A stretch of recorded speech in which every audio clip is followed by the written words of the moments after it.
arrival of Europeans in India. Already I have uploaded 2 videos for the same chapter. Now this is the last video related to this chapter. In the first video we have seen that merchants of various countries, they want to do the trade in our country, and many of the merchants, they came India for trade. As you know, Portugal, Vasco da Gama, he has found out the sea route and he has taken the permission to do the trade. So after that Dutch came. Now in previous video I explained British also came in India for the trade. They established the British East India Company, and that company belongs to those merchants जिनको ज़्यादा से ज़्यादा trade करना था, wealth कमानी थी, जिनसे उनका पैसा काफ़ी अच्छे से बढ़ सकता है. Then French came और French also established the French East India Company, जिनके हेड थे उनका डिज़ायर उनका डिज़ायर था कि they want to expand the trade in India, ज़्यादा से ज़्यादा अपना ट्रेड जो है इंडिया में एक्सपांड कर सके. And the British and French, they both were there in India for trade. तो दोनों के बीच में बहुत लड़ाइयाँ हुई, बैटल्स हुई, कॉन्फ्लिक्ट्स हुए, ये साबित करने के लिए कि दोनों में से कौन स्ट्रॉन्ग है and who will be the strongest European company. तो जैसे दोनों के बीच में वॉर हुआ, बैटल्स हुई, तो फाइनली ब्रिटिश जो है वो विनर घोषणा की गई. आफ्टर दैट ब्रिटिश का जो ट्रेड है वो बंगाल में स्टार्ट हो गया, कंटिन्यू रहा, और उन्होंने अपना जो रूल है, अपना ट्रेड है वो एक्सपांड कर दिया. Now further will see the expansion of the British rule between 1757 CE and 1857 CE through PPT. The expansion of the British rule between 1757 CE and 1857 CE. We'll see the expansion of the British rule in India from 1757 to 1857. We'll see the maps. India in 1797, you can see the British rule is very less and the local rule is more. So we'll compare. In 1840, British rule has increased compared to the local rule, and in 1857 also you can see British rule increased, it increased more compared to the local rule. We'll see in the detail. By this time, the East India Company was in a race to earn more and more money. अब इस time पे east India company जो है वो बहुत ज़ोरों शोरों पे थी कि उन्हें ज़्यादा से ज़्यादा मनी मीन्स पैसे कमाने हैं. As per the order passed in Bengal, only the company avail the benefit of tax free trading. However, many officers who were engaged in a private trade did not pay the taxes as well. The order which was passed in the Bengal, it was the benefit for the company कि उनको tax पे नहीं करना है. But वहाँ के जो private sector के ऑफिसर्स थे, जो प्राइवेट सेक्टर से जुड़े हुए थे, उन्होंने भी टैक्स पे करने से मना कर दिया. So as a result the company generated from the tax collection in Bengal reduced, which in turn was opposed by the Nawab of Bengal. अब उसका रिजल्ट क्या हुआ? अब बंगाल की जो इनकम थी, जो टैक्स कलेक्शन से जनरेट होती थी, इट वॉज रिड्यूस्ड. तो इनका अपोज किसने किया? नवाब ऑफ बंगाल मुर्शिद कली खान ने. And this dispute kept on recurring even during the time of Alivardi Khan. Means इसको लेके झगड़े जो थे, it was continue when Alivardi Khan was ruling. After Alivardi Khan, his son Siraj ud Daula took charge. He got involved into a major battle with the British.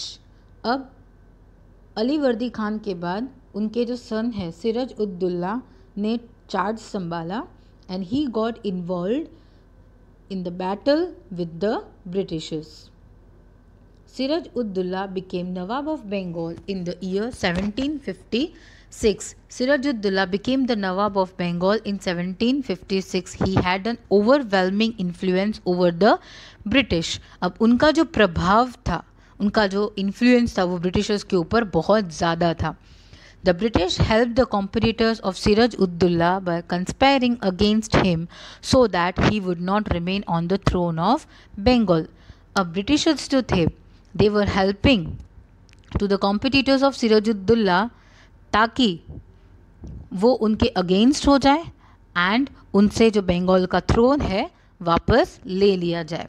There were frequent conflicts with the British merchants regarding payment of taxes. और वहाँ पे बहुत सारे झगड़े हो रहे थे British merchants के साथ regarding the payment of taxes कि उन्हें टैक्स पे करना है. When the British merchant failed to pay taxes which were applicable to both Indian and foreign merchants, and when the British merchants failed, they denied to pay the taxes, जबकि वो दोनों के ऊपर लागू होता है, Indian and foreign merchants as well. The situation came to a boil. और तब वहाँ की जो सिचुएशन थी वो बिल्कुल वर्स्ट हो गई, वो पूरी उबाल पे आ गई. He ordered that British should not fortify factory, pay the taxes as per the rule and trade as per the terms and conditions. उन्होंने ऑर्डर किया कि ब्रिटिश खुद की मनमानी नहीं कर सकती, उन्हें जो चाहिए वो नहीं हो सकता. So they have to pay the tax as per the rule and trade as per the terms and conditions. Means जो भी टर्म्स हैं, जो भी कंडीशंस है, उनके हिसाब से उनको रूल फॉलो करना पड़ेगा और उनको टैक्स पे करनी ही पड़ेगी. This provocation was enough for Siraj to opt for war. जो स्टेटमेंट उन्होंने बोला इतना उनके लिए इनफ था एक वॉर को स्टार्ट करने में, बैटल को स्टार्ट करने में. And he succeeded also. वो सक्सेस भी हुए, वहाँ पे बैटल हुई, वो सक्सेस भी हुए. And then he expelled British from Calcutta. Britishers का जो रूल है उन्होंने कैलकत्ता पे ख़त्म कर दिया. The British counter attacked under the leadership of Robert Clive. Again Britishers attacked there under the leadership of Robert Clive. जब ब्रिटिशर्स ने फिर से अटैक किया तब उनके लीडर थे Robert Clive. Clive bribed Mir Jafar. Now what Robert Clive did, Clive जो है उन्होंने ब्राइब दिया. ब्राइब मीन्स रिश्वत दी मीर जफर को, who was the commander in chief of Sirajuddaulah, with the promise. And Clive promised that if you will join our side, will confer the throne of Bengal to you. उनको convince किया कि if you will be with us, will give you the throne of Bengal. हम आपको पूरा बंगाल का जो राज्य है वो संभालने देंगे. With this help, Robert Clive defeated and murdered Siraj-ud-Dowla in the Battle of Plassey. उनकी मदद से रॉबर्ट क्लाइव ने सिराजुद्दौला को डिफीट किया, मीन्स उनका मर्डर कर दिया in the battle of Plassey. And battle of Plassey was the first war fought by the company in India which mark the beginning of the British rule in India. वो पहला war था British company की side से which was the marked, जो British के beginning, British rule का जो starting था, जो बिगनिंग पॉइंट था इंडिया में, तब ये वॉर किया गया था. इसलिए कहा जाता है this war is considered to be a turning point in the history of India. ये एक इंडिया के लिए, इंडिया की हिस्ट्री के लिए बहुत बड़ा टर्निंग पॉइंट है. Battle of Buxar. As promised, the East India Company appointed Mir Jafar as Nawab of Bengal. जैसे कि प्रॉमिस किया गया था, East India Company has appointed Mir Jafar as a Nawab of Bengal. Then Robert Clive also went back to England. Mir Zafar को बंगाल का नवाब बना दिया and then Robert Clive went back to England. वो इंग्लैंड चले गए थे. With the passage of time Mir Jafar became hostile towards the British. जैसे ही टाइम बीतता गया Mir Jafar became hostile. Hostile means देखने का नज़रिया. उनका जो देखने का नज़रिया था ब्रिटिश के तरफ वो धीरे धीरे चेंज होता जा रहा था. The company decided to replace him with his son in law Mir Qasim. Then the British East India Company has decided to replace him with his son in law. उनको रिप्लेस कर दिया जाए उनके सन इन लॉ के जगह पर. Mir Qasim was an efficient, discipline and clever ruler. Mir Qasim जो थे वो बहुत एफिशिएंट थे, अपने काम को लेके बहुत पर्टिकुलर थे, पंक्चुअल थे, मीन्स बहुत डिसिप्लिन थे. And he was very clever ruler, means बहुत होशियार रूलर भी थे. The problem arose between Nawab and the company on account of non payment of taxes. अब नॉन पेमेंट ऑफ टैक्सेस जो था उसको लेके नवाब एंड कंपनी के बीच में प्रॉब्लम स्टार्ट हो गई, which ultimately brought both the forces face to face with each other.